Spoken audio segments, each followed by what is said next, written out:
Olá pessoal, hoje a proposta é falar sobre tumores do sistema nervoso central, podendo ser tanto do cérebro quanto da, entre aspas, da coluna, né? Na verdade, da medula.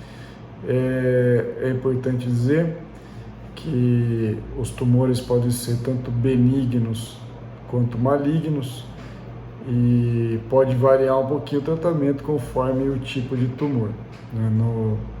Os tumores tanto da coluna, né, medula, quanto cerebrais, os tipos benignos mais comuns da gente identificar e ver na rotina, né, no dia a dia, na prática da neurocirurgia, são tumores chamados meningioma e os schwannomas ou neurinomas, que podem ser usados como sinônimos, né? Os schwannomas e neurinomas como sinônimos. Os meningiomas são outro tipo. Mas esses são os mais frequentes, principalmente os meningiomas. E o que os pacientes sempre gostam e precisam saber é se eles precisam ser sempre operados ou não. Então, os tumores benignos, como esses que eu citei agora, nem sempre precisam ser operados. Isso vai depender de sintomas que eles geram, de sinais, né, clínicos, e em situações em que o paciente é assintomático ou oligossintomático, ou seja, tem sintomas brandos ou praticamente sem sintomas, eles podem ser acompanhados com exames de rotina e acompanhamento clínico a cada 6 meses, 3 meses, aí vai depender conforme o tipo de tumor, o tipo de lesão, certo? Ou eventualmente até anualmente, se forem pequenos e não necessitarem a princípio de qualquer abordagem.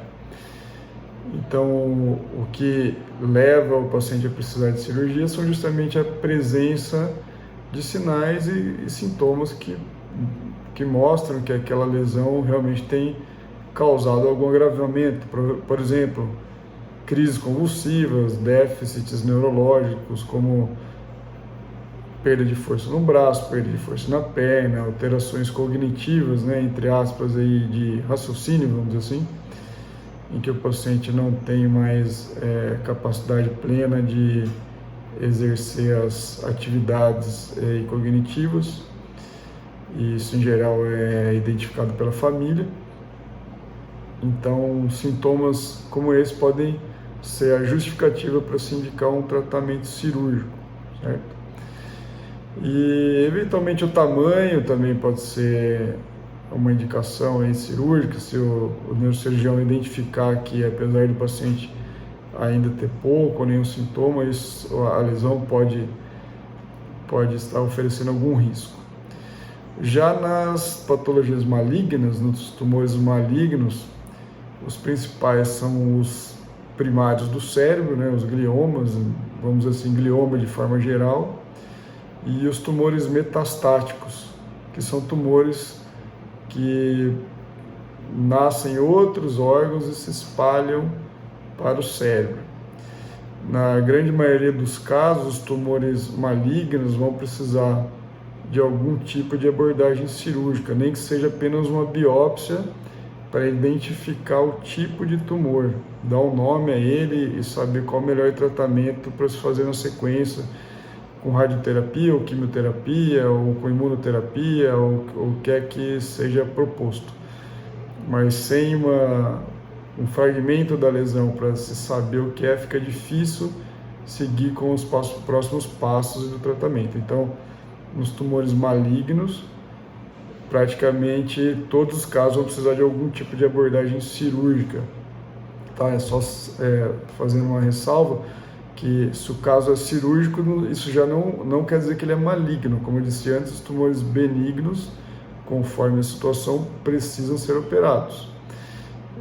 Mas aqui, mudando um pouco a abordagem sobre malignos e benignos, já nos malignos, a maioria deles vai precisar de algum tipo de abordagem, até porque nos tumores malignos, quanto maior a ressecção, lesão, ou seja, quanto mais completa possível, melhor o prognóstico. E nos tumores malignos, quando a gente fala em ressecção maior possível, o possível esbarra em possíveis sequelas que podem ser decorrentes do procedimento cirúrgico. Então, se numa ressecção o médico, por técnicas diversas que existem, que eu não vou abordar aqui hoje, mas se ele percebe que aquela ressecção pode levar a um problema, uma sequela neurológica, é primordial que se dê preferência a não ter uma sequela neurológica do que fazer a remissão, a ressecção completa da lesão. Então, entre ressecar o máximo e deixar sequela, é preferível não deixar sequela e que fique algum pequeno fragmento de tumor aí, que infelizmente a ressecção dele é de alto risco. Então, em linhas gerais, os tumores benignos e malignos podem ter abordagens diferentes. Os benignos, boa parte dos casos, podem ser simplesmente acompanhados sem cirurgia. Alguns vão precisar de cirurgia, sim, principalmente quando o paciente tem sintomas. E os malignos, praticamente perto aí de 100% ou próximo disso, vão precisar de algum tipo de abordagem, no mínimo, para que a gente possa saber o tipo de tumor que é e poder fazer os demais tratamentos.